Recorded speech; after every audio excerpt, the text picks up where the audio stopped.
पहले हमने पढ़ा कि सेल किसको कहते हैं। Cell is the basic structural and functional unit of life. तो हमने देखा कि ये जो सेल है फिलहाल बेसिकली अगर देखेंगे तो सेल दो तरह की है, प्लांट सेल और एनिमल सेल। जब हम एनिमल सेल को देखते हैं किसके नीचे, under electron microscope. Electron microscope के नीचे जब हम एनिमल सेल को देखते हैं तो हमें क्या दिखता है, उसके अंदर ये चीज है कि सबसे पहले इसकी जो है आउटर कवरिंग, एनिमल सेल की क्या आउटर कवरिंग, उसको कहते हैं सेल मेम्ब्रेन। तो फिर है बीच में ये बड़ा ये बॉल जैसा स्ट्रक्चर, इसको कहते हैं न्यूक्लियस। क्या कहते हैं? न्यूक्लियस।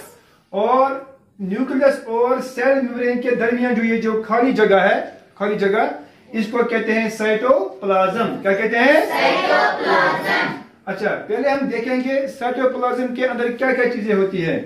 पहले ये देखो, ये जो ये इंटेस्टाइन जैसा लग रहा है ये स्ट्रक्चर, इसको कहते हैं रफ एंडोप्लाज्मिक रेटिक्यूलम। क्या कहते हैं? Rough endoplasmic reticulum. इसको शॉर्ट में लिखते हैं RER। इसको रफ क्यों कहते हैं? क्योंकि इसके ऊपर होते हैं छोटे छोटे दाने जैसे स्ट्रक्चर, उनको कहते हैं राइबोसोम्स। तो फिर इसके साथ साथ होता है यहाँ पर ये एक और स्ट्रक्चर, ये देखो ये होता है, इसको कहते हैं माइटोकॉन्ड्रिया। क्या कहते हैं? माइटोकॉन्ड्रिया। इसको कहते हैं power house of the cell. Cell अपनी एनर्जी इसी से हासिल करते हैं through the process of respiration.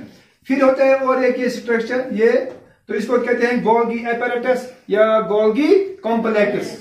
इसी तरह से होता है ये छोटे छोटे ये बीडी जैसे स्ट्रक्चर, इनको कहते हैं सेल वैक्यूल्स। क्या कहते हैं? Cell vacuoles. इसी तरह से होता है और एक स्ट्रक्चर, उसको कहते हैं लाइसोसोम्स। क्या कहते हैं? लाइसोसोम्स। तो अगर एंडोप्लाज्मिक रेटिक्यूलम राइबोसोम्स के बगैर होगा तो उसको कहते हैं स्मूथ एंडोप्लाज्मिक रेटिक्यूलम। अब देखो ये जो बीच में है ये बॉल जैसा स्ट्रक्चर, जिसको हम न्यूक्लियस कहते हैं, तो इस न्यूक्लियस का अपना एक होता है कवरिंग, डबल लेयर कवरिंग, उसको कहते हैं न्यूक्लियर एनवलप।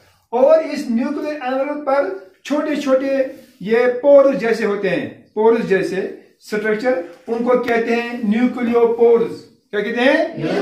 न्यूक्लियोपोर्स।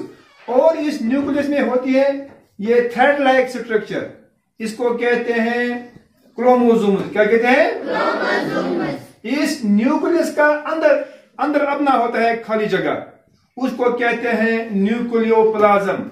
इसी तरह से होता है इस न्यूक्लियस में छोटा एक स्ट्रक्चर, छोटी एक मतलब पेबल लाइक स्ट्रक्चर, उसको कहते हैं न्यूक्लियोलस। क्या कहते हैं? न्यूक्लियोलस। इस तरह से आज हमने थोड़ा बहुत सीखा ये कि एनिमल सेल कैसी होती है। उम्मीद है कि आपको इसमें समझ आया होगा।